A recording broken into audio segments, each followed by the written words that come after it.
And so I want to kick it off with sort of like this bigger picture question Right. of what inspired you to, I guess it's twofold, to start your own coaching practice, and then what inspired you to evolve that into CTEDU? Right. Well, I mean, when I first heard of coaching, it was 2003. So this was the very beginning stages of coaching, just in general. And when it was an odd name, life coaching. I think the biggest misconception is that if you are a life coach, then somehow you are this expert in life. And although that is true to some degree, we have these superpowers. These life coach training does give you natural superpowers. Uh, or let's put it this way: it awakens the dormant superpowers within all of us.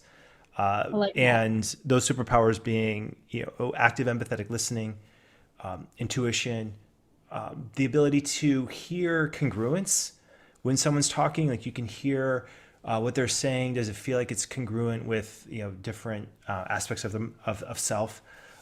Frameworks of being able to look at challenges or situations through different perspectives, perspective shifting, increased awareness. Like there's a lot good that happens when, or not say good, there's a lot of useful activities, internal, external, that happen when you are engaged in life coach training. I experienced those firsthand when I was trained. I experienced them first as a client, being a practice client for people going through the training while Amois was going through the training. And then I that first coaching session for me, where I was the practice client, was incredibly influential.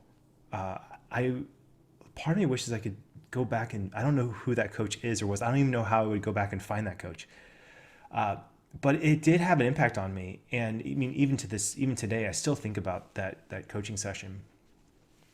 From my firsthand experience being a client, I knew this is something. This is something, and I was also teaching at the time, and it just seemed like the natural thing to bring all of this coaching ideas into the classroom, and to think and to dream, what if every teacher were trained as an academic life coach? It would be easy to implement, and the impact would be phenomenal. It would be astronomical in the sense of it's not that teachers would have to then have one-on-one sessions with students, but everything they do would be informed from a coaching perspective, which is from an empowerment perspective, which is happening anyway. Because as a society, this is becoming more and more known. There are more education institutions. Coaching and education is becoming more and more of a thing, and so it's not it's not like we're alone in this anymore.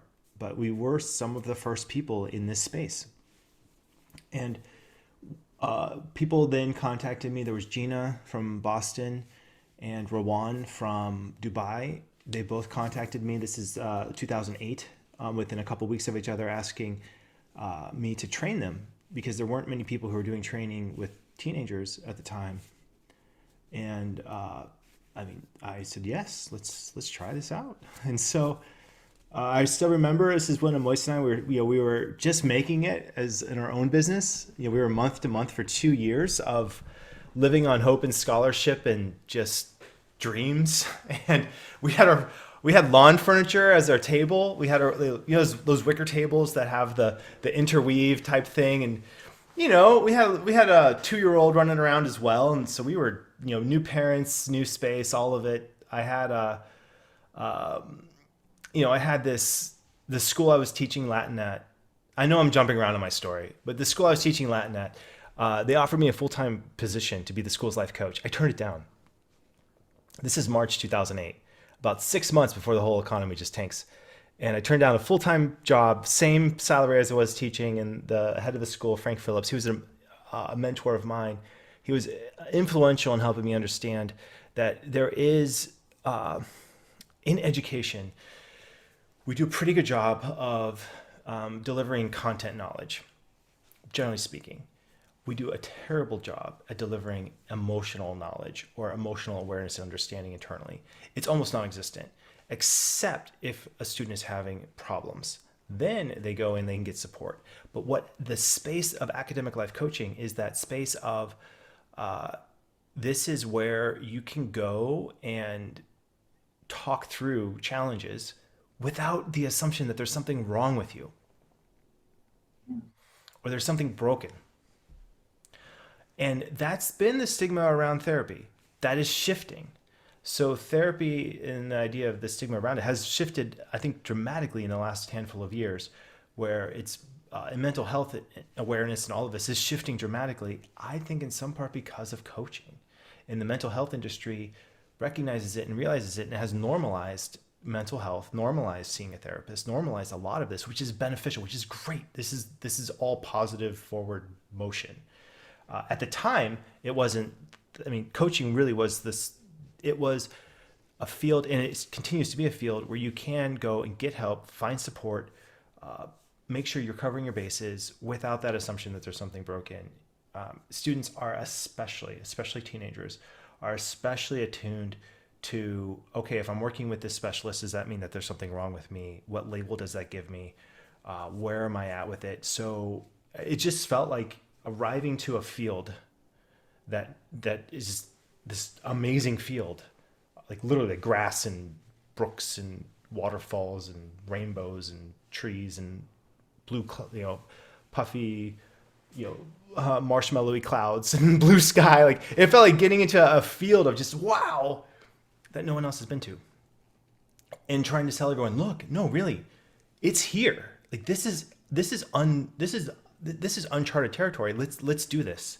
And then you realize, whoa, there are people who have been here, and there is a community of people. There is research in positive psychology in this space. There are some movement in these things, and that just gets even more exciting. So that's really what I uncovered around 2008, 2009, 2010. We moved to Portland, living on hopes and dreams and my client base, and then everything just really started to tip around 2011, 2012. My client base went from, in 2009, I think I had maybe 25 clients, or 15, 25 clients. When I got to around 2010, 2011, that's when I was up in the 40s, and just, that was it. I was tapped out. I became really busy, both with my client base and I was training a couple classes. And then I had to make the decision, do I want to stay and basically start a school to train people, do that full time, or to continue with my client base? There are times, I have to admit, when I look at all of the admin, all of the work and effort of running a school, that I dream about those simpler times when it was just me and my 40 clients and maybe one or two classes of coaches I was training. But I mean, now we're doing 8 classes every 2 months. I mean, that's a lot. And so yeah, that's been the journey from here to there. And I know what it takes to get up to 40 clients. It's not easy, but it's doable. And you have to go all in, and to some certain degree, you have to make those tough phone calls and get a certain amount of resilience around all of it, being in that space.